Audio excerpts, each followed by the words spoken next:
Alright,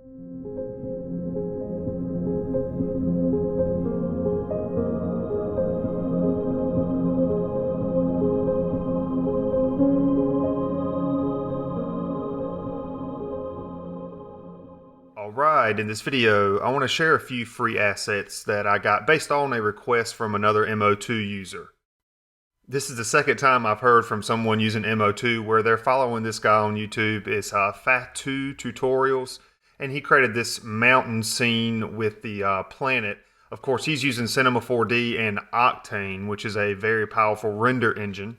But nonetheless, he did use Cinema 4D to create these mountains, and I quickly went into Cinema 4D, created a few of these landscape mountains, exported those as OBJ files, and I did 6 of them, and I want to share those with you, and you can create your own scene.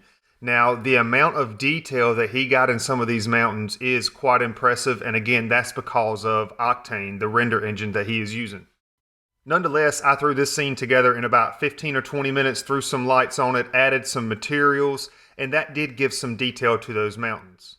Now, along with the mountains, I will also have this entire project in my free projects folder, and you can find that over at my website, www.bcraftmath.com/mo2. Speaking of my website, there's the link to the project files right there. Now, where can you get these free assets from? These 6 mountains, as well as another object that I called the base, and you can kind of use the base to blend it with the mountains.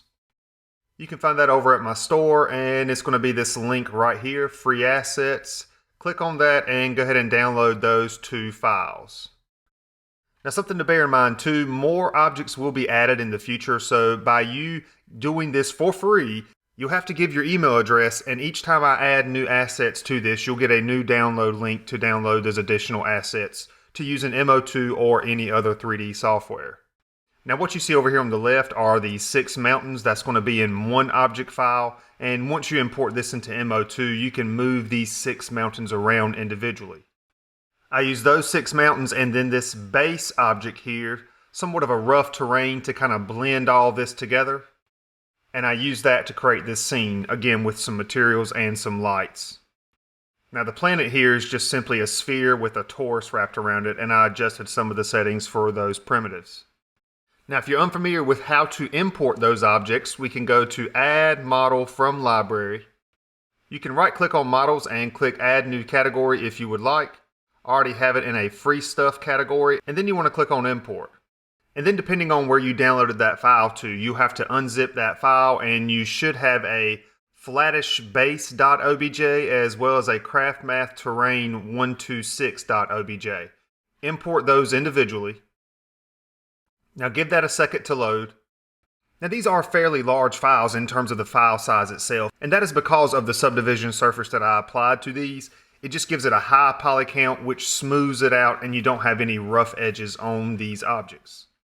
But when you go to import, just uncheck import materials. You're going to add your own materials in MO2 and then click OK. And just to show you real quick how the objects are broken up, I'll go ahead and add those 6 mountains real quick. And with those 6 mountains added to the scene right here, I'm just going to go ahead and hide some of these other settings here. And pretty much everything except for the camera. I'll tell you what, I will add my lights back just so we can see it. Activate the control in MO2. I'll switch over to perspective. Clicking on those objects, I'm going to frame those in. And then when you expand this menu here, you're going to have the 1, 2, 3, 4, 5, and 6. Now within those, each one of these is broken up into 2 pieces. That's just how it was exported. But when you're going to go move one around, craftmath terrain 1. Now you can use the 3D gizmo to move it around. As you can see, I'm moving that first mountain back there. But notice the 3D gizmo's over here, yet the mountain's over there. A quick fix for that is to go to the anchor point, go to the alignment, let's set it to bottom. That moves the 3D gizmo right there at the very bottom and center of that mountain. And now you can move it that way as well. The same thing applies to these other 5 mountains as well, so moving those independently. And again, go ahead and download that project file as well. It's called the Mountains Planet Scene, and that's in my free projects folder. You can see how I applied some materials to these various mountains, how I moved them around and kind of blended them all together nearby.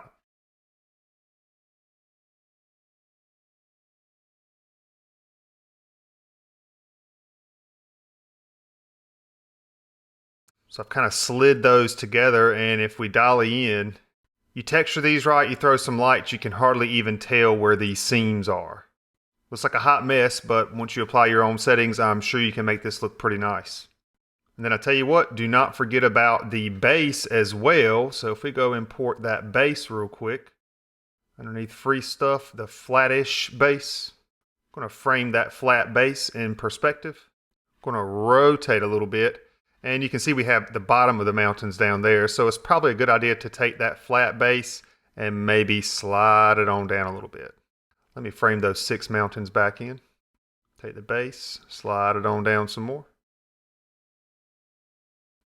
And maybe, just maybe, knocking the scale down to kind of make it seem to fit the mountains a little bit better. But yeah, that's pretty much what I did, is just playing around with it, sliding the mountains together to create a scene, throw your lights, throw your materials, and yeah, there you have it. 6 free mountains and a flat base. When you create a scene with this, feel free to share it in the MO2 group. Leave a link in the YouTube comments.